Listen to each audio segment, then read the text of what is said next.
వాడు artificial intelligence లోపల దాంతో మొత్తం కంప్లీట్గా దేశమంతా మార్పు అది ఇది అంటున్నారు కదా.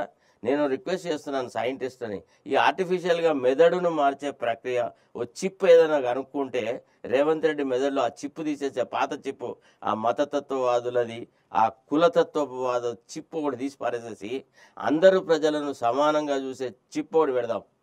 అభివృద్ధి కోసం ఉపయోగపడేటువంటి చిప్పు పెడదాం. అందరూ ప్రజలు నా వాళ్ళు అనుకునే ఒక ఉదార స్వభావంతో ఉండే చిప్పు పెడదాం. కుల దురహంకారము అనే దాన్ని తొలగించి కొంత మోడరేట్గా ఆలోచించే విధానం పెడదాం. ఏది లేదండి. అసలు రోజులు గడుస్తూనే ఉన్నాయి. ఇన్ని రోజులైంది ఎవడన్నా ఒక్కసారి మరి అరే ప్రభుత్వ పరంగా ప్రజలకి ఏం ఒనగోరుతున్నది, ఈనాడు తెలంగాణ ప్రజానీకం ఎందుకు ఈ కొత్త ప్రభుత్వం పట్ల ఆదరాభిమానాలతో ఉండాలా అనే ప్రశ్న ఎవడన్నా వేస్తున్నాడా?